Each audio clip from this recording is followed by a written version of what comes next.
미 대선 100일 남았습니다. 딱 100일 남았습니다. 원래는 뭐 전현직 대통령 간의 리턴 매치였는데 뭐 바이든 후보의 사퇴로 이제는 뭐 70대 보수 백인 남성과 그죠? 50대 진보 흑인 여성과의 대결이 됐습니다.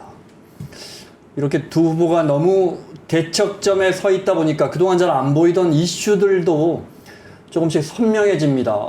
인종 문제, 뭐 이민 문제, 낙태 문제, 성소수자 문제 여러 이슈들이 조금 더 불거지고 있습니다. 대선에 어떤 영향 미칠까요? 많이들 아실 것 같은데 미국 정치 최고의 덕후라 불리시는 신은철 칼럼니스트 모셨습니다. 어서 오세요. 네, 안녕하십니까. 덕후라고 말씀드려도 돼요? 괜찮아요? 상관없습니다. 제가 방송하신 거 몇 개 봤어요. 예. 정말 많이 아시죠? 정말 마치 미국에 한 500년 사신 역사자처럼 많이 실제로 그렇게 하고 싶긴 합니다. 네, 그 맥락부터 시작해서 네. 사람 한 명 한 명, 각 선거구의 그 모든 이슈들까지도 네. 미국 정치 공부하신 지 얼마나 되신 거예요? 지금처럼 공부한 거는 한 6년 정도 됐습니다. 네. 그전에는 그냥 뭐 누가 이겼으면 좋겠다라는 정도였는데 트럼프가 이긴 후에 미국 정치를 좀 근본부터 다시 공부를 해야겠다라고 생각을 하고 뭐 러스트벨트가 왜 트럼프에 넘어갔나 그것도 이제 복기를 할 겸 네. 해서 공부를 하다 보니까 뭐 대통령이나 연방 상원 하원에서만 끝나는 게 아니라 뭐 중요한 주에 이제 주의회 선거라든가 뭐 여러 이슈라든가 뭐 이를테면은 뭐 각 지역별로 이제 또 중요한 이슈들이 다르지 않겠습니까? 뭐 그런 것들도 이제 네. 파고들다 보니까는 한동안은 좀 그거를 명쾌하게 정리하기가 힘들었는데 이제 조금씩 길을 찾아가는 것 같기도 합니다. 좀 윤곽이 보이시는 거예요? 예, 조금은 보이는 것 같기도 합니다. 하나씩 여쭤볼게요. 예. 일단 후보가 바뀌었어요. 그렇죠? 이런 거면 참 예측하기가 어려워요. 지금까지의 상황 어떻게 보십니까? 지금까지의 상황은 트럼프의 이제 전략이 좀 많이 어그러졌다라고 네. 이제 봐야겠죠. 왜냐하면 트럼프가 어쨌든 뭐 연설 능력이나 어떤 사람들을 물론 자기 지지층에 치우쳤긴 합니다만 사람들을 매료시키는 카리스마로 보면은 4년 전에도 그렇고 바이든을 압도했던 게 사실이거든요. 네. 그거는 정치적 호불호를 떠나서 부정할 수 없는 사실입니다. 그런데 바이든이 자기 욕심을 내려놓고 미련 없이 물러나면서 해리스를 지지했더니 결국에는 이제 뭐 용태론자 혹은 이제 약식 경선을 요구했던 사람들이 다 이제 해리스로 넘어왔을 뿐더러 지금 민주당의 풀뿌리 조직이 출마 공식화한 지 일주일 정도 됐는데 엄청 강해졌습니다. 모금 실적이 이를테면 일주일 만에 2억 달러를 네. 넘겼는데 이게 왜 중요한가 하면은 그 트럼프가 6월 한 달 동안에 실리콘밸리 CEO와 머스크를 동원해서 모은 돈이 1억 1,200만 달러 정도가 됩니다. 네. 한 달 동안에. 그리고 7월을 시작하면서 보유하고 있었던 자금 이른바 실탄이 이제 1억 2,800만 달러 정도 됐거든요. 해리스가 그거를 일주일 만에 이제 넘어섰다는 겁니다. 합쳐서 우리 돈 한 3천억 정도 되는데 네, 그것도 이제 풀뿌리 지지층을 주로 모아서 미국에서는 그 통상 회당 한 번당 이제 200달러 이하를 기부하는 사람들을 풀뿌리 기부자라고 네. 하는데 이번에 해리스한테 자금을 기부한 사람들 중에서 66% 그러니까 거의 3분의 2가 또 신규 기부자였다고도 하니까 풀뿌리 지지층일 뿐더러 민주당의 어떤 조직력이 삽시간에 엄청 강해진 거죠.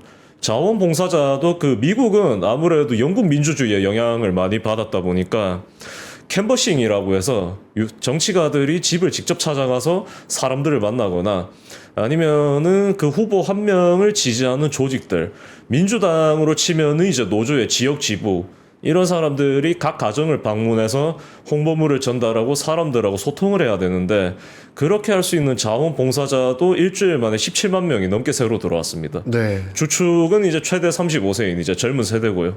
앞으로도 더 강화될 것으로 보입니다. 지금 아까 막 확인했는데 플로리다 민주당조차도 지금 봉사자들의 가입 요청이 쇄도하고 있어서 행복한 비명을 지르고 있다고 할 정도입니다. 네. 일단 첫 단추는 잘 끼워줬다. 아주 해리스 잘 입장에서. 끼워집니다. 네. 그 지지자들이 예. 원래 바이든 지지하려고 예. 강한 민주당 지지층이기도 하겠지만 예. 해리스라는 후보에 대해서 더 그래? 그러면 나 사실 뜨뜻미지근했는데 원래는 민주당 지지자고 투표할까 말까 좀 했는데 네. 나 선명해졌어. 나 뭐라도 도움을 줄 거야. 이런 움직임으로 해석해도 되는 거예요? 충분히 그렇습니다. 왜냐하면 바이든이 원래는 그 연설도 좀 하고 좀 강단 있는 모습을 보여주면서 인정을 받았다 보니까 사람들이 이제 2020년에 출마를 하면서 그런 모습을 기대했는데 당시에도 사실 그런 모습을 많이 보여주지는 못했거든요. 연설 능력도 그렇고 확실히 좀 노쇠한 기색이 역력했는데 당시에는 그나마 후보였고 코로나였으니까는 때로는 이제 델라웨어에 있는 자택에 가서 쉴 수도 있어서 그나마 괜찮았습니다. 네. 그런데 지금은 현직 대통령이니까 외국도 다녀와야 되고 할 게 굉장히 많죠. 그렇다 보니까는 그 확실히 인지 능력이 좀 떨어졌다고 봐도 무방하지 싶은 게 원래 바이든 연설 능력의 강점이란 텔레프롬프터에 없는 내용을 즉석에서 떠올려내서 만들어내면서도 그걸 네. 조리 있게 강단 있게 전달하는 것이었는데 젊었을 때 멋졌죠. 네, 그거를 이번 토론에서 보여줬다시피 전혀 못했거든요. 그나마 나토 기자회견을 하면서 보여주긴 했습니다만 그건 단독이었고 본인의 이제 강점이었던 외교 정책에도 초점을 맞췄기 때문에 그렇게 잘할 수 있었던 게 아닌가 싶습니다. 근데 해리스 같은 경우는 샌프란시스코와 이제 캘리포니아 주부 법무장관을 거쳐서 여기까지 온 이제 검사 출신 정치인이고 트럼프는 이제 최초로 유죄 판결을 받고서 출마한 전직 대통령이다 보니까 민주당 지지층이 그러면은 이제 젊은이와 물론 올해 이제 60세가 되기야 합니다만은 훨씬 젊고 검사 출신이니까 트럼프를 정말 강단 있게 비판하면서 네. 차별화를 해볼 수 있지 않겠느냐. 최근 들어서 이제 한국에서도 조금씩 알려지고 있는 그 프로젝트 2025 공화당의 그런 이제 집권 플랜 같은 것도 딱딱 집어내면서 비판할 수 있지 않겠느냐. 사람들이 이제 그거를 기대하면서 해리스한테 이제 열광을 하고 있는 거죠. 네. 민주당 지도층이 넓어졌다. 라는 건 이제 확인하기는 좀 쉽진 않지만 예. 민주당 지도층 안에 있는 사람들이 더 확고해졌다. 예, 그런 것도 이런 있긴 표현은 있습니다. 가능하겠네요. 그죠? 예. 네. 댓글에 루머그님이 해리스가 좋아서 모인 게 아니라 트럼프 싫어하는 사람들이 집결하고 있는 거 아니냐. 맞습니다. 그게 맞아요. 근데 그거는 왜냐하면 사실 그 전에도 집결할 수 있었던 거잖아요. 예, 맞는데 바이든이 완주를 했더라면은 그 결집 시점이 조금 늦어졌을 겁니다. 네. 굳이 비유를 하자면은 그 68년 대선이 생각보다 접전이었거든요. 8월에 시카고에서 전당대회를 할 당시까지만 해도 민주당이 제대로 된 후보도 없었고 뭉치지도 못했는데 당시에 부통령이었고 젊은 시절에 이제 개혁파로서 이제 민권 정책을 적극 지지했던 휴버트 험프리가 부통령 후보로 나서고 닉슨과 이제 조지 월리스라고 제3당 후보에게 제대로 맞서 싸우니까 민주당 지지층이 10월에 좀 많이 결집을 하기 시작했습니다. 근데 그게 늦었던 거죠. 네. 근데 바이든이 아무래도 그걸 기대하지 않았나 싶습니다. 9월 10일이 2차 토론회 예정이었으니까. 그런데 이번에 해리스가 그 출마하면서 이제 생긴 게 뭐냐. 원래 해리스가 사실은 바이든 행정부의 또 다른 약점이었습니다.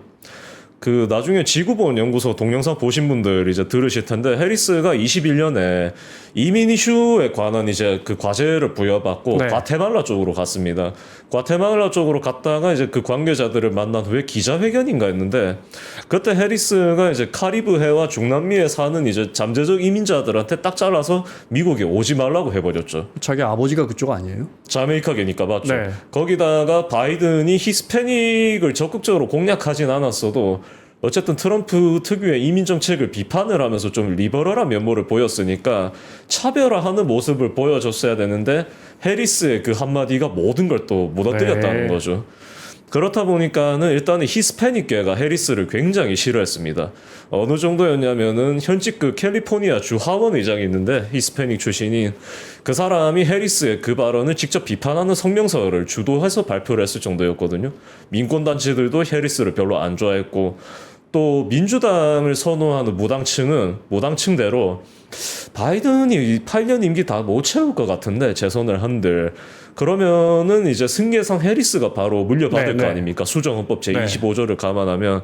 근데 해리스가 그동안 보여준 모습을 감안하고서 보면은 과연 그녀가 바이든의 뒤를 이어서 이 책무를 제대로 수행할 수 있을 것인가? 이런 회의감이 존재를 했던 겁니다. 그렇다 보니까는 해리스의 대중적 인기가 역설적으로 바이든보다도 더 안 좋았거든요.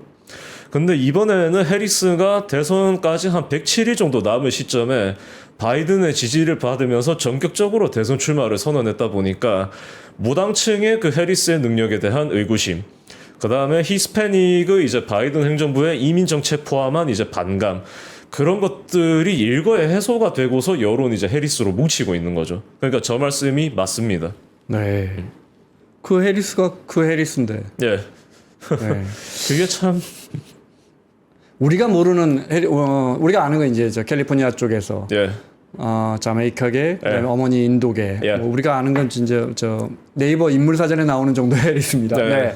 검사 출신이고 검사장 했고 거기 뭐 투표로 검사장 되니까요, 그죠? 네. 예. 그러고 나서 이제 민주당에서 뭔가 예리한 특히 청문회 같은 데서 뭔가를 보여주면서 예. 성장한 정치인 예. 여기까지 압니다. 우리가 모르는 이면의 해리스라는 민주당 대통령 후보는 어떤 사람입니까?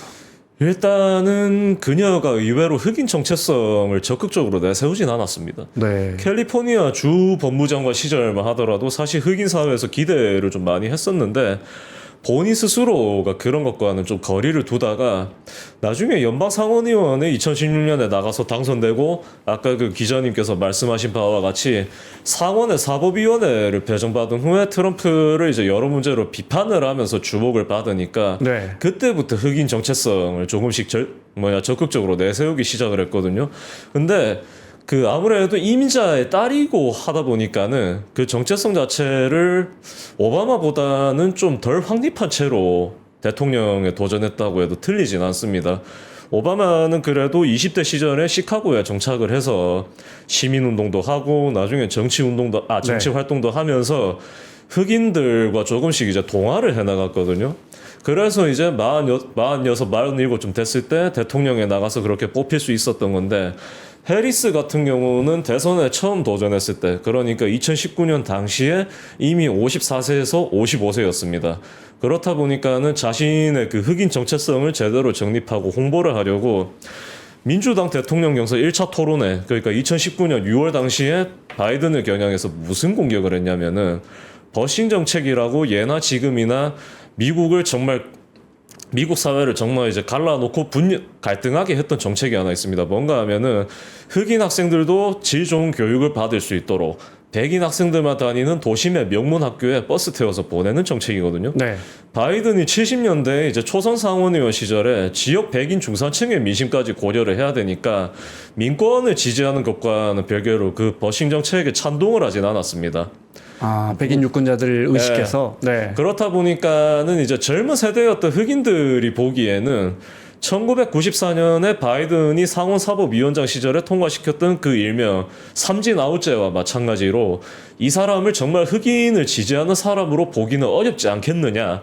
라는 이제 회의감이 존재를 했거든요. 당시가 또 1년 후이긴 합니다만 이제 블랙 라이브스 매터 운동이 좀 나름대로 커가던 시기였고 하니까 해리스가 그 여론을 파고들려고 당신이 상원의원 시절에 버싱 정책에 반대하지 않았냐 네. 라고 이제 대뜸 뭐 굳이 좀 거치게 비유를 하자면은 축창으로 찌르듯이 이제 공격을 해버린 겁니다. 그러면서 자신의 어떤 흑인으로서의 어떤 정체성은 확립하고. 예, 그거 덕분 그 한마디로 사실은 해리스가 바이든을 당황하게 했을 뿐더러 1차 토론에서 제일 주목받은 후보가 됐거든요. 네. 근데 그 이후에 알고 보니까 두 가지 문제가 있었던 겁니다. 첫 번째로는 해리스가 알고 보니까 버싱 정책에 적극적으로 찬성하지 않았다.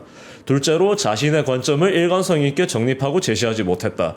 이러니까는 바이든은 바이든대로 타격을 받았고 해리스는 해리스대로 타격을 받았고 이런 악순환의 고리가 이제 있었던 건데 그럼에도 불구하고 바이든이 이제 그녀를 처음부터 흑인 여성 부통령 후보로서 이제 염두에 두고 있었고 내부의 반발을 무릅쓰면서 그렇게 했고 이제는 대선에 나갈 수 있게 또 판을 깔아준 거죠. 네.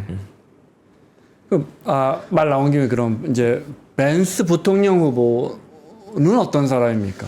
일단 인물들부터 좀 공부를 할까요? 네. 예. 벤스는 본인이 그 힐빌리의 노래를 쓰면서 뭐 전달했던 것이나 아니면 공화당 전당대회에서 연설을 하면서 오피오이드 문제 그러니까 마약성 진통제를 집중 얘기했던 것과 마찬가지로 몰락한 공업도시 출신은 맞습니다. 네. 유년 시절에 그 켄터키 동부에 있는 지금은 진짜 잡초나 나무가 너무 자라서 사람이 출입하기도 힘들 것 같은 그런 조부모의 집에서 이제 여름 휴가를 보내기도 했는데 그 미국에서 몰락한 공업도시들이 참 어떤 좀 안타까운 공통점들을 가지고 있냐면은 그나마 일을 하고 있는 중산층 노동자들은 지역 사회가 계속해서 몰락을 하니까 공장이 이제 가버린 교외 지역으로 아예 이사를 가버립니다. 출퇴근도 좀 수월하게 할 수 네, 있도록. 네.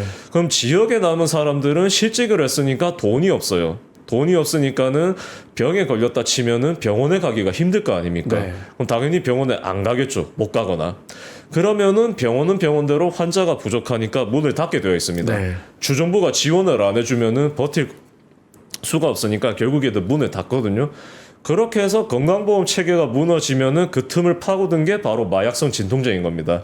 요즘 중국에서 인공적으로 만들어서 유포하게 하고 바이든 행정부도 신경을 쓰고 있는 펜타닐 포함해서. 네, 네. 근데 그게 워낙 값이 싸다 보니까 또 중독성이 있는 진통제다 보니까 사람들이 이제 먹다 보면은 중독된 채로 살아가거나 심한 경우에는 심장마비 등 후유증으로 사망에 이르게 되는 그런 아주 끔찍한 현실이 곳곳에서 벌어지고 있거든요. 네. 그래서 벤스가 이제 백인 노동자를 이제 자기 지지층으로 만들고 문제 해결에 대한 의지를 드러낼 겸 그 힐빌리의 노래라든가 연설이라든가 여러 기회가 있을 때마다 그런 성장 배경과 문제를 얘기를 하는데 다만 일단은 백인 노동자들이 그런 지역에 사는 백인 노동자들이라고 해서 벤스의 그런 관점에 100% 동의하진 않습니다. 물론 이분들이 민주당을 찍을 가능성이 높지도 않습니다만 두 번째로 벤스가 2022년에 오하이오 상원 선거에서 이긴 후에 네. 막상 뭐 법안을 상정하거나 지지한 바는 있지만은 오피오이드 문제를 덜 얘기하고 있거든요.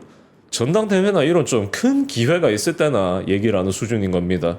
그리고 셋째로 벤스는 그런 배경도 배경이지만 나중에 캘리포니아로 이사를 가서 명문 대학을 졸업하고 지금 이제 잘 나가는 이제 IT 벤처 사업가들과 인맥을 쌓은 사람입니다. 네. 그들의 인맥과 자금 지원이 트럼프로 하여금 이제 벤스를 부통령 후보로 낙점하도록 하기도 했거든요.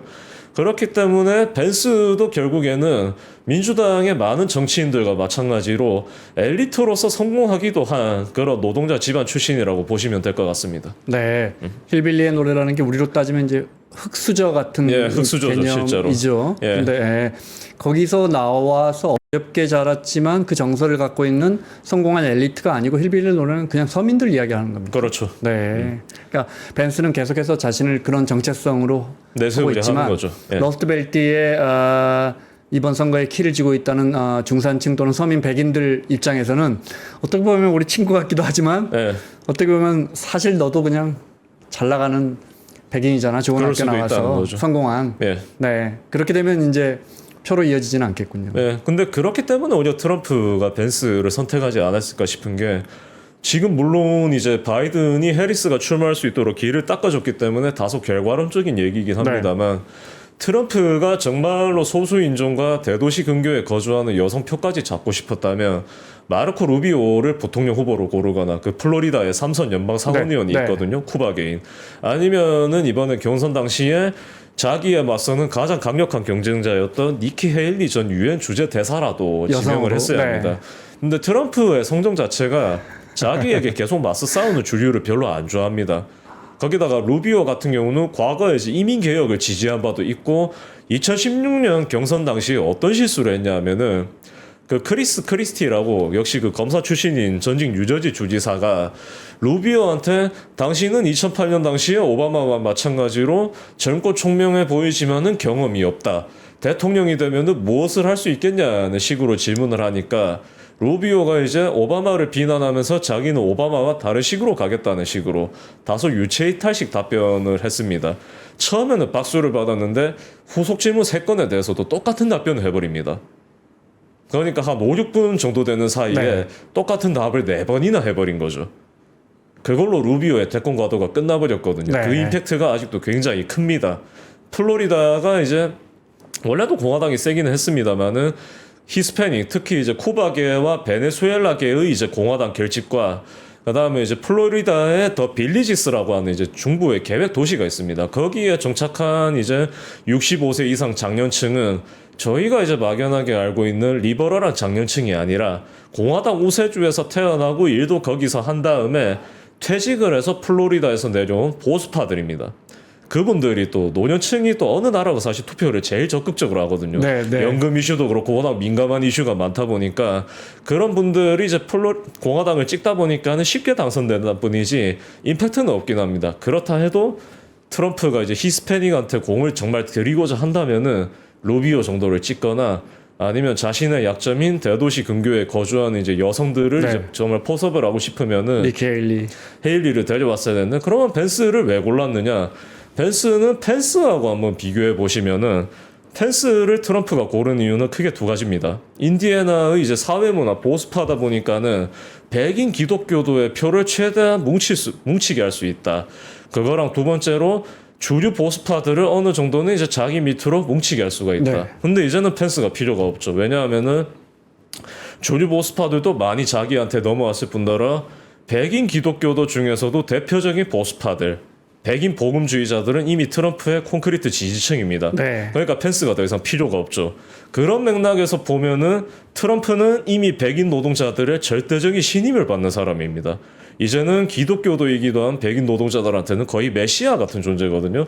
사실은 암살 시도가 터지지 않았어도 이미 그런 식으로 위상을 닦아뒀는데 그 암살 시도가 트럼프의 그런 이제 위상을 더 공고히 한 셈이 되기는 했습니다. 네. 그러면은 이제 벤스를 왜 지명했겠느냐?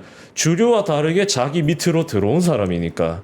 러스트벨트의 백인 노동자야 자기들이 이제 자기가 알아서 규합을 할 수 있을 것 같으니까 적당한 얼굴 마담이겠네. 나이도 젊지 않습니까? 84년생이니까.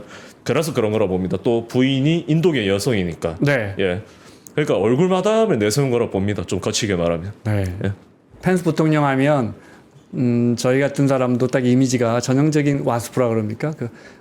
금욕적이고 예. 주말에 넥타이 교회 메고 가고. 교회 딱 가고요. 네. 성실하고 예. 그렇죠? 네, 낙태 반대하고 예. 중국에 대한 비판적 시각 갖고 있고 예. 그죠?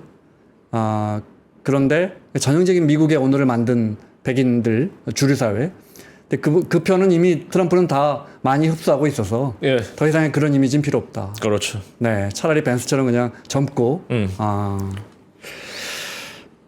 알겠습니다. 벤스 후보가 부통령 후보가 말 때문에 그 뭐예요? 캣레이디 예. 출산 경험이 없다는 식으로 해리스를 좀 너무 강하게 고양이 비난했죠. 그게 그 말이더군요. 네. 그 애 없이 고양이 기르는 여성을 좀 약간 비하하는 네. 말, 그런 말 했다고. 네. 그러니까 미국 기독교도들의 미덕도 결국에는 뭐 다산을 하든 그냥 이제 애를 낳아서 키우고 그 애들이 이제 잘 케어해주는 네. 훌륭한 사람이 될 수 있게끔 공부 잘하고 덕성도 갖춘 그런 게 이제 미덕이다 보니까는 또 공화당이 사실은 레이건이 집권한 이래로 미국 특유의 이제 가족주의를 지키는 이제 정당으로 변모를 했다 보니까 네.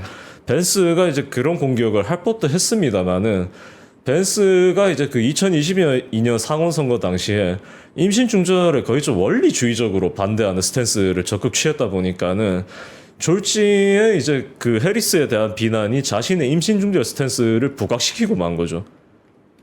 그러니까 이게 왜 그럴 수밖에 없냐면은 사실 벤스가 조금은 신중해야 했던 것이 네.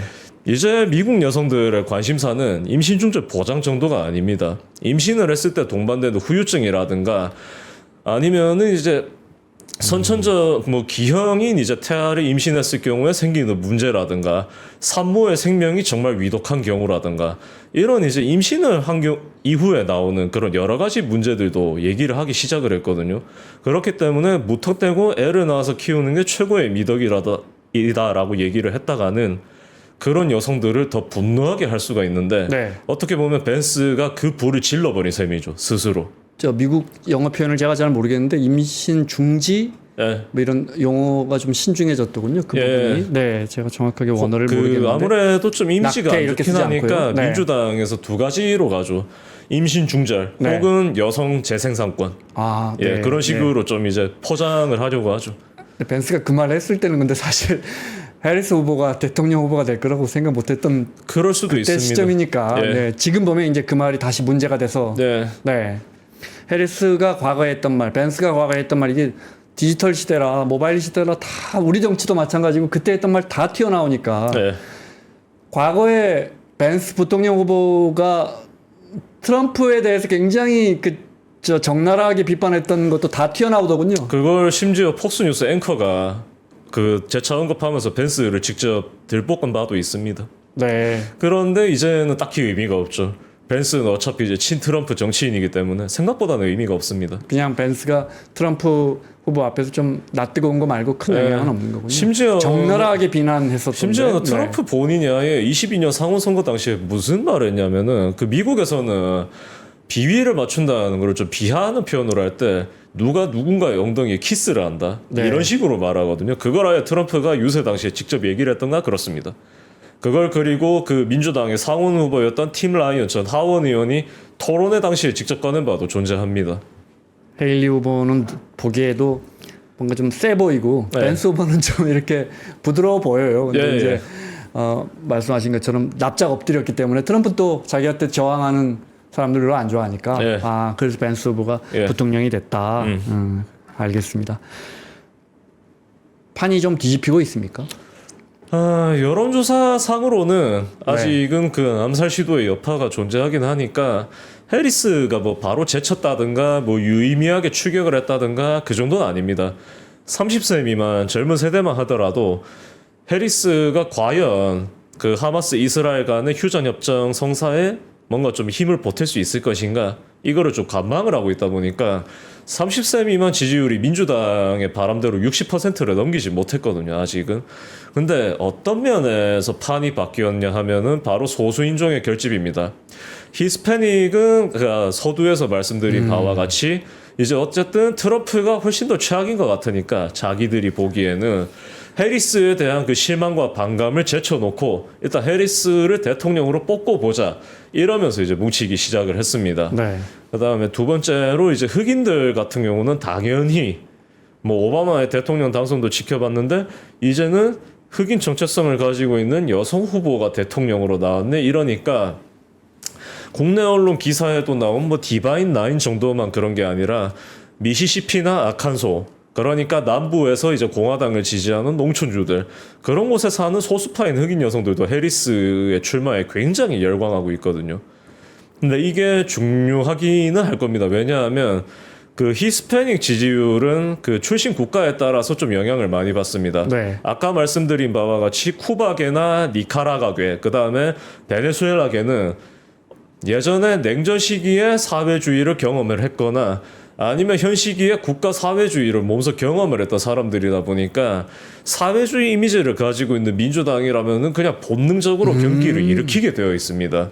그렇다 보니까는 이제 공화당으로 굉장히 좀 많이 넘어가는데 반대로 멕시코계나 푸에르토리코계 이민자들은 민주당을 좀 많이 찍습니다. 그러니까 뭐 62대 38 이 정도 수준으로 분화가 되거든요. 히스패닉 지지율은.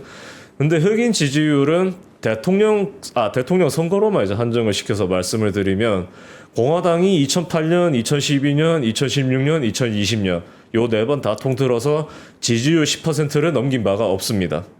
그 정도로 흑인들이 민주당을 지지하거든요. 네. 물론 그렇다고 해서 100% 순수한 콘크리트 지지층이냐? 그건 아닙니다. 그 미국 유권자 특히 이제 여론조사 결과를 보실 때 이제 주의하셔야 되는 게 한국은 이제 주민등록증을 가지고 있으니까 연령만 채우면 바로 투표를 할 수가 있지 않습니까? 네. 근데 미국 같은 경우는 관공서 같은 곳에 가서 신분증을 제시를 하고 서류를 작성한 다음에 허가를 받아야 됩니다. 유권자로 등록을 해야 되거든요. 네. 자동으로 나오는 게 아니고 자동으로 나오는 게 아닙니다.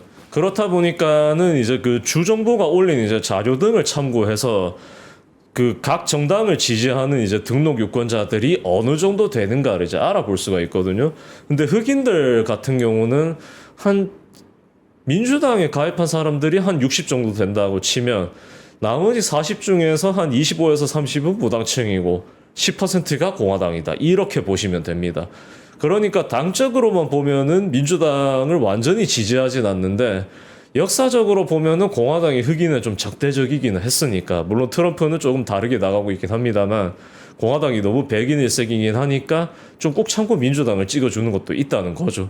그동안에 알기로는 소수민족 같은 경우에는 소수민족도 상당수가 트럼프를 너무 지지하기 때문에 도대체 어떻게 예를 들어 이민자 반대하는 사람에게 어떻게 표를 주느냐. 그게 네. 그 히스패닉이건 흑인이건 간에 좀 불안한 일자리를 가지고 있는 사람들이 많다 보니까 그 옛날에 백인들이 겪었던 갈등과 마찬가지로 이민자들이 새로 들어오면 일자리를 그러니까. 뺏길까봐 염려를 할 네, 수밖에 나도 없습니다. 힘든데. 그런 갈등이 이제 존재를 하지만은 해리스가 이제 나왔다 보니까는 또 트럼프가 얼마 전에 자기가 이제 뭐 감옥에도 잠깐 다녀오고 이랬다고 이제 흑인들의 그런 이제 어려움에 공감을 할 수 있다 이런 식으로 얘기를 했다가 4년 전만 하더라도 흑인들 다 잡아놓고 처벌해야 된다 이렇게 말을 했던 사람이 이제 와서 왜 이러냐 하면서 흑인 사회의 트럼프에 대한 반감이 역으로 좀 깨워지기도 했거든요. 네. 그것까지도 맞물리니까는 또 흑인들은 흑인들대로 해리스가 출마하니까는 뭐 저 사람 뭐 자메이카계이고 원래 정체성 안 내세웠잖아. 그러니까 2008년 당시 오바마와 다르게 정체성 논란을 겪지 않고 흑인들을 바로 결집시켜 볼 수가 있다는 겁니다. 실제로 그게 전국 각지에서 지금 이제 나타나고 있는 현상이거든요. 근데 이게 아시아계도 그렇고 소수인종만 그런 게 아니라 백인 여성들도 그러합니다. 특히 이제 총기 규제 강화를 지지하는 이제 젊은 백인 여성 한 명이 네. 그 흑인 여성들이 했던 줌회의를 본따서 이제 줌회의를 자기가 뭐 주최를 했는데 사람은 흑인 줌회의 대비 한 2만 명 정도 더 들어왔는데 돈은 한 50만 달러가 더 보였나 그럴 겁니다. 그리고 한 3일에서 4일차가 됐을 때는 한 850만 달러를 모금을 했고요.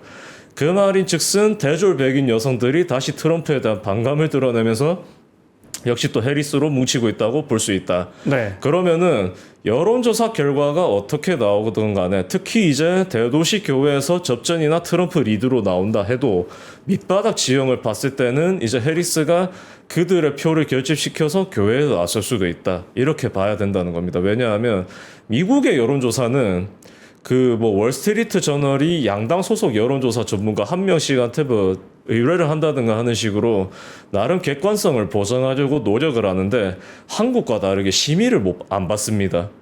심의를 안 받고 그냥 여론조사를 실시하고 결과를 공개하면 되다 보니까는 표본을 어떻게 모집을 했는지 그러니까 바이어스가 있었나 없는가 이런 네. 거를 딱히 따질 새가 없거든요. 그렇다 보니까 또 어떤 문제가 있냐면은 그 2022년부터 올해까지 올해는 좀 덜하긴 합니다만 작년까지 나타났던 일관된 이제 추세 중에서 하나가 재보선을 치러 보니까는 직전 선거 대비 민주당 지지층이 더 많이 응집을 했더라는 겁니다. 그러니까는 전국 단위 여론조사건 경합주 개별 단위 여론조사건 민주당 지지층의 응집력을 다소 과소평가하고 있을 수도 있다. 네. 이렇게 볼 수가 있다는 거죠. 물론 그렇다고 해서 트럼프를 과소평가해서도 안 됩니다. 저것만요. 낙계 이슈가 더 불거지고 선명해질수록 예. 트럼프 진영이 더 보수 진영이 더 불리해집니까? 그렇다고 볼 수도 있습니다. 왜냐하면은 그 로드웨이드 판결 그러니까 네. 그 연방 대법원이 2022년에 엎어버린 그 판결이 법적 문제도 그렇고 여러 논란에 나왔지만 사실은 그것 때문에 다시 이제 21세기의 미국에서 낙태 문제가 시작된 거죠. 예, 미국 여성 인권의 초석이기도 했다 보니까 보수파인 여성들 아까 말씀드린 대졸 백인 여성 등의 암묵적인 지지를 받기도 했거든요. 그렇다 보니까 레이건이 이제 81년인가 취임하고 나서 임명한 샌드라 데이 오코너라고 몇 년 전인가 잡고한 최초의 여성 대법관조차도 로드웨이드 판결을 바로 어플이 하진 않았습니다. 그 역풍을 우려했던 것이거든요. 실제로 1992년에 어떤 일이 있었냐면은 아니타 힐 교수에 대한 그 사법위원회의 청문회와 또 로드웨이드 이슈가 부상을 했다. 요 두 가지가 겹치니까 전국 각지에서 여성들이 직접 선거에 출마를 하거나 민주당으로 뭉치기 시작을 했다는 겁니다. 그래서 그때 이제 출마했고 당선되어서 지금까지 정치를 하고 있는 분 중에 하나가 예전에 상원 예산위원장을 역임한 바가 있는 패티 머레이 상원의원이라고 있습니다. 워싱턴주에. 네. 혹은 이제 그 작년인가 재작년에 사망한 캘리포니아의 다이앤 파인스타인. 92년에 일리노이에 나가서 출마된 흑인 여성 상원의원 캐롤 모즐리 브라운인가 하는 분 이런 분들이 있거든요. 그때도 그 정도였는데 지금은 어느 정도겠습니까? 자칫하면 이게 이제 여성의 몸, 여성의 인권 이렇게 가버리면 이제 백인 여성표 다 날아가 버릴 수도 있는. 사실은 2022년에도 그 현상이 벌어졌다 보니까 공화당이 레드웨이브를 시전하기는커녕 상원에서 의석 하나를 빼앗겼고 하원 같은 경우도 불과 9석 차이로 다수당을 탈환한 정도였거든요. 물론 근데 그 문제도 있습니다. 사회 그 임신중절 보장은 이제 민주당이 부각해야 되는 사회문화 이슈의 하나인 거지 너무 거기에만 치중을 하면서 인플레이션과 일자리 문제에 소홀히 했다가는 역으로 공화당에게 반격을 당할 수도 있다는 겁니다. 결국은 사람의 먹고 사는 문제부터 해결해야 되는 게 뭐 조선시대도 그렇고 정치의 미덕 아니겠습니까? 그렇다 보니까는 해리스가 사실 그나마 그 힐러리 클린턴 전 국무장관에 비해서는 낫다고 네. 볼 수가 있는 게 첫 번째로 해리스가 백인 노동자의 중요성을 자기가 잘 알고 있습니다. 그 출마를 공식화한 후에 첫 유세를 위스콘신주 밀워키에서 했는데 그 러스트벨트에서 이제 2016년에 민주당으로 이탈해서 트럼프로 넘어가 세 개 주가 있습니다. 위스콘신, 미시간, 펜실베이니아거든요. 네. 그 중에서 이제 위스콘신을 방문한 건데 위스콘신이 왜 중요하냐면은 1988년부터 2012년까지 쭉 민주당 대통령 후보를 지지했다가 2016년에 트럼프한테 넘어갔고 20년에는 도로 바이든한테 갔는데 백인 인구가 제일 많을 뿐더러 1993년에 캘리포니아한테 추월당하기 전까지만 해도 북유럽계 이민자의 네. 정착 때문에 미국 최대의 이제 낙농업 지대였거든요. 위스콘신이. 예, 네. 그만큼 백인 농민 인구가 많다는 겁니다. 근데 백인 농민도 사실 백인 노동자와 마찬가지로 60년대 후반 이래로 민주당으로 많이 넘어갔거든요. 그렇다 보니까 위스콘신의 그 역대 대선, 특히 이제 88년부터 2020년까지 이제 대선 추이를 한번 보시면은 오바마나 마이클 듀카키스 정도를 제외하면 전부 다 1% 미만의 격차로 간신히 이겼습니다. 백인 노동자들이 공화당을 지지하니까 민주당에서 지지층을 최대한 결집하지 못하면은 격차가 조금 크건 간에 언제든 공화당한테 뺏길 수도 있다는 거죠. 네. 그래서 굳이 이제 비유를 하자면은 그 러스트벨트 푸른 장벽 트리오 중에서 제일 보수적인 주가 위스콘신이라 할 수 있는데 해리스가 그 주를 첫 번째로 방문을 했고 해리스의 남편이고 유대계조 더그 에모프도 그 주를 직접 방문을 했습니다. 그나마 중요성을 이제 알고 있다는 거겠죠. 그 다음에 두 번째로 그 힐러리 클린턴 전 국무장관 같은 경우는 사실은 강성 좌파 여성 후보라는 이미지 때문에 졌다고만은 볼 수가 없습니다. 그게 영향을 미친 건 맞는데 클린턴 전 국무장관이 경선에서 승리한 후로 미시간, 펜실베이니아, 위스콘신을 당연히 지킬 수 있을 거라 생각하고 방문을 거의 안 했습니다. 네. 위스콘신만 하더라도 2016년 4월에 경선 치르면서 한번 들른 후로 11월 선거가 될 때까지는 거의 한 번도 안 들렀던가 그랬거든요.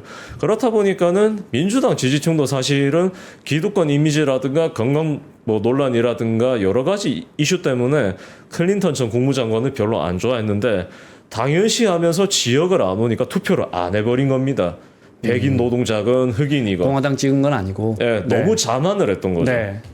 사실은 그 위스콘신의 최대 도시가 앞에서 언급한 그 밀워키 아닙니까? 할리 네. 데이비슨도 그렇고 그 독일계 맥주 밀러의 이제 본사 그런 네. 게 다 있는 또 유서 깊은 네. 네. 제조업 도시이기도 한데 여기서 사실 클린턴이 2012년에 오바마와 맞먹는 수준의 득표를 했으면은 백인 노동자 표수를 그만큼 잃었어도 위스콘신을 가져올 수가 있었습니다. 그만큼 중요했던 거거든요. 네. 그러니까 소홀히 했던 것의 대가가 컸다. 그만큼 자만을 했던 것인데 해리스 같은 경우는 그 이번에 매사추세츠에선가 모금 행사를 하면서 자기를 스스로 언더독 후보로 내세웠습니다. 그러니까 벌써부터 뭐 역전을 했다 이런 식으로 분위기에 너무 취하지는 말자고 분위기를 환기시킨 거죠. 네. 그런 걸로 보면은 확실히 16년에 있었던 일이라든가 자기가 그동안 바이든과 함께 국정을 수행하면서 배운 바를 비교적 잘 실천하고 있지 않는가. 터득한 것도 그렇고 네. 그렇게 볼 수가 있겠습니다. 오늘 선거에서 가장 핵심 키워드로 사실은 백인 노동자 꼽아주셨잖아요. 예. 그 지표를 알 수 있는 곳이 이 위스콘신, 그다음에 미시건, 펜실베니아 예. 요 세 개 주라고 하면 되겠습니까? 예. 네. 그러면 이 세 개 주 사람들은 지금 트럼프 어떻게 생각합니까? 아직은 뭐 반반이고 경합주라고 할 수 있는 거죠. 예, 아직까지는 반반입니다. 네. 왜냐면은 인플레이션 이슈도 있거니와 바이든이 그 사실은 인플레이션 감축법이나 반도체법이 생각보다 더 무서운 법안들입니다. 그러니까 러스트벨트 전국 각지에 있는 이제는 인구도 한국으로 치면은 거의 지방 소멸 수준으로 감소한 네. 소도시나 시골 지역이 굉장히 많거든요. 그런 지역에도 예산을 교부를 해서 인프라 다시 이제 재정비하고 네네. 배터리 공장이나 그런 거를 소규모로라도 유치를 할 수 있게끔 바이든 행정부가 예산을 딱딱딱딱 교부를 하고 있습니다. 근데 뭐 직접 방문하지도 않고 이슈를 이제 적절하게 홍보를 하지도 않으니까 정책에 대한 선호도가 높은 것과는 별개로 그 지역의 여론이 민주당으로 유의미하게 넘어오진 않았다는 거죠. 트럼프 전 대통령이 그 틈을 자팔고 들면서 인플레이션과 이민 이슈에 이제 집중을 하니까 또 그쪽은 그쪽대로 또 그래 여전히 중요하지 우리 먹고 사는 것도 변함없이 힘들다 이러면서 트럼프한테 열광은 하고 있다 그건데 이제 해리스가 그 경제 정책으로 보자면은 거의 바이든 2.0입니다. 소수 인종 포함 이제 노동자 표를 최대한 규합하려 하고 바이든을 이제 지지했던 모든 노조의 지지를 최대한 받아내려고 지금 이제 애를 쓰고 있거든요. 노력을 하고 있거든요. 네. 근데 이제 그렇게 하면서 해리스가 해야 되는 건 결국엔 뭐냐. 바이든이 그렇게 할 수 있었던 비결은 생각보다 간단합니다. 원래 그 펜실베이니아 동쪽, 그러니까 필라델피아에서 좀 더 위쪽으로 가면은 석탄과 철강 도시였던 스크랜턴이라는 도시가 있습니다. 거기서 이제 아일랜드계 노동자 집안의 이제 후손으로 태어났거든요. 그렇다 보니까는 자기가 델라웨어에 정착을 했지만은 그 면모를 이제 계속해서 부각을 했다 보니까는 백인과 소수인종 노동자들이 어느샌가 바이든을 자신들의 편으로 여기게 됐습니다. 네. 근데 해리스는 아직은 그 정도는 아니거든요. 캘리포니아 같은 경우는 사실은 캘리포니아 출신이어도 노동 이슈를 얘기해 볼 수는 있습니다. 지금 노동장관 대행인 줄리 수부터가 아시아계이고 캘리포니아 주정부에서 노동장관 같은 걸 하다가 이번에 바이든 행정부에서 노동차관을 거쳐서 노동장관 대행까지 하고 있는 거거든요. 네. 근데 캘리포니아의 산업구조상 제조업보다는 IT, 서비스 아니면은 아마존 물류 이쪽하고 아니면 교사 노조 네. 이쪽하고 친해질 수밖에 없지 전통적인 제조업이 자동차나 이쪽하고는 조금 친해지기가 힘들다는 겁니다. 중서부의 러스트벨트. 예. 네. 그렇다 보니까 해리스가 이제 아마 그쪽에도 공을 들이려고 굉장히 좀 많이 노력하지 않을까. 그렇게 하면서 이제 그 아까 말씀드린 인기가 좋은 정책들 네. 법안으로 말씀드리자면은 인프라법, 반도체법, 인플레이션 감축법 이런 것들을 이제 뭐 항목별로 뭐 얘기를 하면서 홍보를 한다든가 이런 식으로 해서 이제 여론을 규합하려고 시도를 했더니만 정말로 여론이 해리스로 넘어가기 시작을 했고 그게 여론조사 지표로도 드러났다. 그러면 그때는 트럼프한테 다시 불리해졌다고 봐도 되겠지만 어디까지나 시작 국면이기 때문에 초기 국면이기 때문에 아직까지 그렇게 될 것이라고 확언을 하기에는 이르다.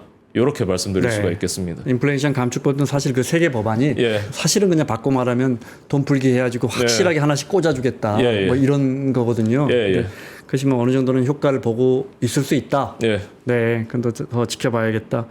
인플레이션 말씀하셨으니까 트럼프 쪽에서 이제 도대체 못 살겠다 이 물가 이거 계속 이야기하고 있나 봐요. 근데 예, 계속 하고 있습니다. 사실은 그거 이게 뒤집어 보면 지난 4년 동안 이렇게 많이 소득이 오르고 네. 물론 그 바이든이 잘해서인지는 모르겠습니다. 이제 코로나 때문에 돈을 워낙에 많이 뭐 천문학적 재정 적자가 있었지만 예. 실업률은 거의 뭐 완전 고용이었고요, 그죠? 예. 이런 건 잘 안 보이는 것 같아요. 그게 사실은 바이든의 노쇠화로 인한 문제라는 거겠죠. 그러니까 역대급으로 이렇게 예. 소득이 많이 올라간 적은 없잖아요. 사실은 워싱턴 포스트도 용태론이 한창 나오던 시점에 결국 그 얘기를 했습니다. 민주당 의원들의 또 다른 두려움이 골디락스 경제 홍보라는 절호의 기회를 네. 바이든의 노쇠화로 인해서 놓치거나 낭비해버리는 게 아닌가. 기름값 오른 것밖에는 네. 이게 안 보이는 것 같아요. 기름값도 사실은 전략 비축률을 그만큼 방출한 것 치고는 굉장히 많이 안정된 편입니다. 네. 예. 그리고 그 자동차 협회에서 공개하는 그 일반용 휘발유 가격에도 함정이 있는 게 중서부나 남쪽의 가격 추이를 한번 보시면은 생각보다 안정적입니다. 그럼 평균 가격이 왜 자꾸 그렇게 높게 나오느냐? 캘리포니아나 하와이 같은 서부주에 문제가 있거든요. 캘리포니아 같은 경우는 유전지대가 있어서 생산을 합니다만은 네네. 친환경 정책을 미국에서 손꼽힐 정도로 강도 높게 추진을 하다 보니까는 아니면 이제 유전지대를 뭐 정비를 한다든가 이런 문제가 있다 보니까는 유가 자체가 굉장히 비쌉니다. 뭐 갤런 그러니까 한 2리터 정도 되는데 뭐 $5 한다든가 네. 이런 식이거든요. 그 다음에 하와이주 같은 경우는 유전지대도 아니고 섬이고 하다 보니까는 모든 물자를 수입을 해와야 됩니다. 본토에서. 그렇다 보니까는 물류 비용 자체도 굉장히 비싸가지고 네. 유가 자체가 높을 수밖에 없거든요. 그런 주들이 평균 가격을 좀 이제 끌어올리는 감은 있습니다. 근데 이것도 어디까지나 단면이고 인플레이션 이슈로 공화당이 왜 선점을 할 수밖에 없냐 하면은 저소득 노동자들의 최대 소비 요소는 두 개입니다. 자동차, 기름값과 식료품입니다. 네. 왜냐하면 소득이 어중간하니까 애들 그냥 이제 제때제때 제대로 먹이고 그다음에 출퇴근 이런 거 제대로 할 수 있도록 기름을 그때그때 채워 넣어야 되는데 네. 임금이 오르고 일도 하고 정부의 재정 지원도 받고 좋다 이겁니다. 그런데 물가가 천정부지로 한 4년, 한 2년 만에 네. 너무 뛰어버리니까 밖에 가서 외식하는 것도 쉽지 않고 지금 햄버거만 하더라도 맥도날드나 이런 데서 가격을 확 낮춘 상품을 집중 홍보하고 있을 정도로 가격이 많이 올랐다 보니까는 저소득 노동자들이 그걸 보면서 일단은 현실에 분노할 수밖에 없다는 겁니다. 1달러짜리 없어졌어요. 예. 그렇다 하더라도. 그리고 네. 기름값도 비싸지니까는 이제 효율이 떨어지지 않습니까? 돈은 돈대로 써야 되는데 그러면 이제 우리는 도대체 어떻게 먹고 살라는 거냐? 네. 이런 문제가 있다는 겁니다. 근데 이게 백인 노동자들만 그런 게 아니라 소수인종 출신인 저소득 노동자들도 공통적으로 겪을 그러겠죠. 수밖에 없는 네. 문제이다 보니까 민주당에 대한 이제 근본적인 위협이었던 것이고 공화당도 이제 그걸 인지를 하고서 이민 이슈도 부각을 하면서 노동자 표를 계속 노렸다 이거죠. 어느 나라나 우리도 사실 마찬가지고 물가 오르면요. 예, 서민들만 그렇죠. 훨씬 힘든데 예, 트럼프 진영에서는 예, 그야말로 못 살겠다. 예. 이 물가를 어떻게 살아 그렇죠. 이렇게 하는 거죠. 예. 지금도- 통계적으로 높아진 소득이라든지 뭐 저 고용률 이런 거 사실 히스패닉이나 가난한 분들에게 특히 중서부의 러스트벨트에 있는 분들에겐 남의 이야기처럼 들립니다. 뭐 임금 상승률만 하더라도 최근에 이제 그 물가 상승률을 조금 뛰어넘은 정도지. 네. 한창 이제 뭐 6%에서 9%대로 이제 CPI가 찍혔을 당시를 기억을 해보시면은 임금 상승률이 거기에 많이 못 미쳤었죠. 네, 맞습니다. 네. 그렇다 보니까는 그냥 그 통계가 그냥 이렇게 이제 역전이 됐다 정도인 거지. 소득 수준 자체로 보면은 아직까지 저소득 노동자들로서는 버거울 수밖에 없다는 겁니다. 저희는 이제 여기 앉아서 뭐 GDP라든지 기업의 성장세 이런 것들 확인하니까 그렇지 사실 국민들 입장에서 보면 물가가 더 오르는 것처럼 예. 우리도 그렇잖아요. 예. 네. 그러니까 바이든 초기의 인기 요인이 바로 그거였던 겁니다. 그 아까 말씀하신 천문학적인 돈, 그 1조 네. 9천억 달러 규모 미국 회생 계획. 그게 이제 왜 중요했냐면은 그 연방 소득세가 있지 않습니까? 그 저소득 노동자 한 2만 달러에서 3만 달러 정도를 최대로 벌어들이는 사람들은 소득 수준이 너무 낮다 보니까는 공식적으로 연방 소득세를 낼 수가 없습니다. 네. 그렇다 보니까는 자녀 세액 공제든 아니면은 닉슨 시기에 제럴드 포드 시기엔가 제정이 되었고 클린턴과 레이건이 순차적으로 미국식 생산적 복지의 대표 사례로 만든 근로장려 세액 공제 네. 이런 것들의 혜택을 받을 수가 없습니다. 연방 소득세를 안 내기 때문에. 근데 사실은 이분들도 소득세 일종을 내거든요. 그 급여세라 해가지고 영어로 payroll tax 바로 이제 그 사회보장연금의 재원이죠. 네. 그걸 내는데도 공식적으로는 연방소득세를 안 내니까 그 혜택을 못 받는 겁니다. 근데 바이든이 그 1조 9천억 달러 규모 부양책을 제정을 하면서 그 사각지대를 한 1년에서 2년 정도였을 텐데 잠깐이나마 없애버린 거죠. 없애버리니까는 그분들도 뭐 백인이건 히스패닉이건 흑인이건 간에 애를 키우고 있으면은 일정 수준의 이제 세액 공제를 뭐 0세에서 6세 같으면은 연 3,600달러, 6세에서 17세 같으면은 뭐 3,000달러 이런 식으로 꼬박꼬박 보장을 받을 수 있게 된 겁니다. 거기다가 근로장려 세액 공제라는 것도 결국 그거거든요. 일을 하고 세금을 내면은 당신들이 저소득 노동자니까는 그 세금 낸 거를 환급을 해서 좀 도와주겠다. 그러니까 취업을 해서 일 열심히 해라. 진짜 그야말로 전형적인 네. 미국의 이제 금연한 논리죠.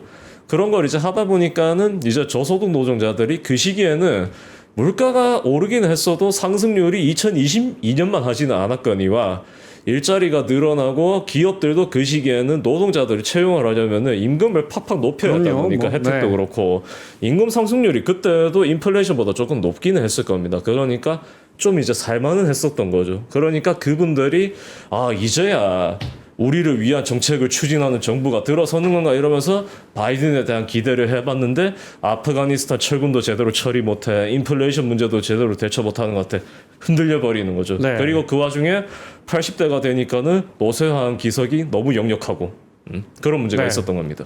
그때 지금 말씀하신 그때만 해도 이제 3년 전, 4년 전만 해도 그 인플레이션도 심했지만 예. 그 공항 근로자들 짐 옮기는 공항 근로자들 구하기도 어려웠다는 거 아니에요? 다른 데서 맞습니다. 임금을 너무 주니까 다 거기 예. 가버려가지고. 예. 그러니까는 지금도 그렇지만은 이민자를 받아줄 수밖에 없는 이유도 바로 거기였습니다. 지금 현재 미국 현지에서 태어나고 자란 그냥 미국 시민이거나 아니면은 미국에 정착해서 시민권을 취득했거나 취득할 사람들이 취업률을 한 85% 정도까지 높이면서 일을 그렇게 한들 네. 이민자들이 또 들어올 만큼 들어와 줘야 됩니다. 뭐 농장에서 일하는 임시직 계정 노동자라든가 아니면은 스폰서인 이제 합법적인 지원을 받아서 정착을 해서 뭐 식당 등에 이제 취업을 해서 일을 할 노동자라든가 네. 그런 이민자들이 또 필요하거든요. 당연합니다. 네. 성장률 높이는 제일 쉬운 방법이 사람 막 들어오는 겁니다. 사실 그렇죠. 네. 야, 신은철 칼럼니스트와 함께 미국 정치, 우리가 모르는 미국 정치 공부하고 있는데, 진짜 덕후시네요. 진짜 뭘 여쭤봐도 줄줄줄 나오십니다. 네. 국적은 한국이시죠? 당연합니다. 오늘 백인 노동자 키워드 말씀해 주셨는데, 이번 대선 딱 100일 남았어요. 다른 예. 키워드 뭘 좀 우리가 지켜봐야 할까요? 다음 키워드라 하면은 백인 근로자, 백인 노동자 표심, 중서부의 백인 근로자 표심 관련해서 아직 다 설명 못 하신 부분이 있나요? 아니요, 그거는 뭐 부통령 후보를 해리스가 누구로 점 찍느냐에 따라서 그것도 설명해 주십시오. 자, 이쪽은 이제 벤스 후보가 지금 몇 가지 말실수, 또 과거에 했던 말실수 때문에 좀 흔들리는 것 같은데, 예. 맞아요. 해리스 후보는 부통령 어떻게 한답니까? 남성을 하겠네요. 예, 백인 남성으로 갈 수밖에 백인 남성으로. 없습니다. 그렇죠. 뭐 오바마나 클린턴 같은 그런 미남과는 아니라 해도 예, 일단은 백인 남성을 고르는 게 맞기는 맞고 마침 또 적격인 후보자들이 없지는 않습니다.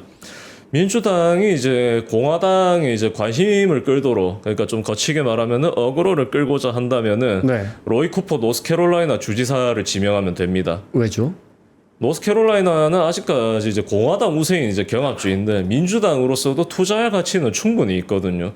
그렇다 보니까 근데 노스캐롤라이나 같은 그 남부주를 끌어오려면 사실은 민주당이 백인 지지율도 일정 수준 이상까지 높일 수가 있어야 됩니다. 아직까지는 뭐 71대 29 이런 식으로 백인 지지율이 공화당으로 확 쏠리는 데다가 네. 그 출구조사랑 이제 그 등록 유권자 비율을 나중에 한번 비교하면은 아실 수가 있는데 아니면 제가 나중에 따로 말씀을 드려야겠지만 그 비율이 반드시 일치하지 않습니다. 그러니까 백인의 비율이 더 높게 나오는 경우가 많거든요. 그런 마당에 71대 29 아니면은 중간선거 같은 때와 마찬가지로 75대 25 이런 수준으로 나와버리는데 소수 인종 투표율까지 낮아져 버리면은 민주당은 노스캐롤라이나에서 아무리 용을 써도 이길 수가 없습니다. 근데 해리스는 아까도 말씀드린 바와 같이 소수인종, 특히 여성 중심 소수인종의 결집을 한번 기대해 볼 수가 있겠죠. 젊은 세대도 네, 포함해서. 그다음에 두 번째로 트럼프를 싫어하고 공화당에 남아 있으면서 경선 당시에 이제 헤일리 전 대사를 지지했던 분들을 포함해서 대도시나 대도시 교외에 거주하는 이제 대졸 백인, 그러니까 화이트 칼라 백인 여성들도 한번 결집을 해볼 수 있지 않겠느냐. 그 명제를 근데 충족시키기 위해서는 자신의 리버럴 이미지를 희석해 줄 수 있는 온건파 백인이 필요합니다. 쿠퍼가 딱 그런 경우거든요. 전형적인 남부 출신의 친기업인 백인 남성입니다. 점잖게 얘기하고 화 거의 안 내고 네. 타협의 정치를 실천하려고 하는.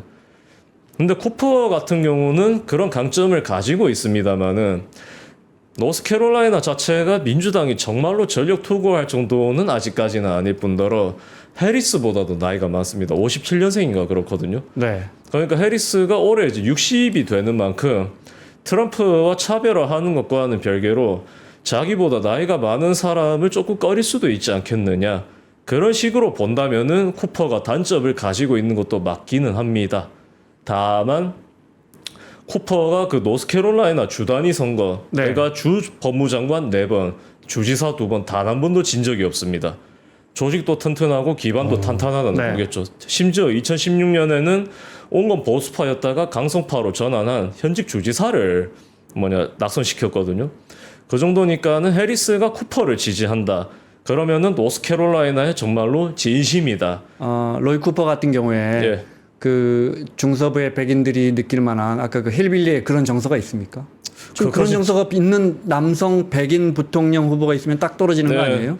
근데 제가 쿠퍼의 출생 배경까지는 아직은 잘은 모르는데 만약에 쿠퍼가 근데 남부 같은 경우는 최근에야 대도시를 키우기 시작했기 때문에 뭐 노스캐롤라이나 치면은 남부에 있는 샬럿이라든가 조지아로 치면은 애틀랜타라든가 애틀랜타는 물론 20세기 초여부터 계속 성장했습니다만 그런 경우가 많다 보니까 쿠퍼도 아마 높은 확률로 좀 소박한 소도시나 시골에서 태어나고 자랐을 가능성이 큽니다. 근데 그런 분들이 네. 러스트벨트에도 있거든요. 팀 알즈 미네소타 주지사 같은 경우는 그 미네소타 이제 선거인단이 10명입니다. 네. 이걸 이제 간단하게 설명해 드리자면 연방 상원의원 목 2명, 나머지는 이제 그 주에 이제 배정되어 있는 연방 하원 의석수와 동일하거든요. 그 말인즉슨 미네소타의 연방 하원이 총 8석이라는 겁니다. 언뜻 보면은 민주당이 미네소타에서 항상 이기니까 민주당이 뭐 하다못해 5대3 정도라도 앞서야 정상이 아니겠냐라고 생각을 하실 수도 있겠지만은 아마 4대4일 겁니다. 왜냐하면은 그 트윈시티인 미니애폴리스와 세인트폴, 그 다음에 그 두 도시의 교외 지역 같은 경우는 확실히 민주당을 과거보다 적극적으로 지지를 하니까 네. 민주당 하원 의원들이 이제 고정적으로 뽑히기 시작했습니다. 스쿼드에 속하고 이제 소말리아계인 일한 오마르 하원 의원이 딱 그 경우거든요. 근데 남쪽이랑 북쪽에 있는 민주당의 옛 텃밭이었던 백인 노동자 지역구가 2018년과 2020년에 싹 다 공화당으로 넘어가 버렸습니다. 네. 그 중에 하나가 이제 미네소타 제1구 남쪽에 있는 지역구인데 와일즈가 거기서 육선 하원인가 정도를 하고 18년과 22년에 주지사에 나가서 당선이 됐고 지금까지 재임 중이거든요. 그러니까 나중에 찾아보시면 알겠지만은 외모부터 그냥 전형적인 중서부 출신의 푸근한 백인 아저씨다. 나이도 쿠퍼보다 조금 적은 정도지 해리스보다 네. 많긴 하고요. 60대일 거거든요. 그러면은 이제 그 또 와일즈가 그런 경험을 살리겠다고 아이오와 같은 이제 민주당의 이제 험지로 바뀐 러스트벨트주를 수시로 방문을 해서 그 지역의 민주당 정치인들을 지원을 한다든가 바이든의 치적으로 옹호를 한다든가 이런 걸 좀 많이 해왔습니다. 네. 주류 언론 이제 뭐 그 인터뷰에도 많이 출연을 했고 그렇기 때문에 가능성은 있습니다. 또 미네소타가 그 점을 이제 염두에 두셔야 되는 게 미시간과 펜실베이니아와 위스콘신이 셋 다 이번에도 트럼프로 넘어간다 치면은 이번에는 미국 주류 언론들의 주장이 완전히 틀린 건 아닙니다. 미네소타마저도 접전 양상을 보일 수도 있거든요. 네. 해리스 쪽에서 만약에 그거를 결론을 내린다 치면은 와일즈를 이제 찍을 수도 있다는 거죠. 마무리를 해야겠습니다. 저 예, 예. TV 토론은 한 번 9월 달에 또 더 할 수도 있습니까? 예. 지금 트럼프가 회피하고 있긴 한데 안 네. 할 수는 없습니다. 하면 해리스가 유리하고요. 지금 이제 나이 문제 이런 거 고령 네. 문제 이런 건 오히려 더 이제 해리스가 그러니까 좀 유리해질 해리스가 텐데. 여러모로 운이 좋은 게 네. 경선을 풀타임으로 치르고서 대선 후보로 나섰더라면은 여러 약점이 변함없이 존재하는 상태였을 테니까 트럼프한테 역공을 당했을 수도 있습니다. 근데 지금은 민주당 지지층의 여론도 그렇고 결국 그 미국 유권자 상당수의 목표는 트럼프의 백악관 복귀 저지거든요. 그리고 트럼프가 이제 유죄 판결을 받은 범죄자임을 딱 잘라서 규정해 줄 수 있는 그러니까 네. 사이다를 마시게 해줄 수 있는 민주당 후보입니다. 검사 출신. 해리스가 네. 예, 해리스가 만약에 토론에서 그걸 잘 해낸다. 그러면 이제 바이든과 다르게 토론회로 이제 대답을 네. 쳐볼 수가 있겠죠. 덕후라면 이 정도는 돼야 덕후라고 하죠. 자, 미국 덕후 신은철 칼럼니스트와 함께 우리가 모르는 미국 대선 공부해봤습니다. 고맙습니다. 아, 감사합니다.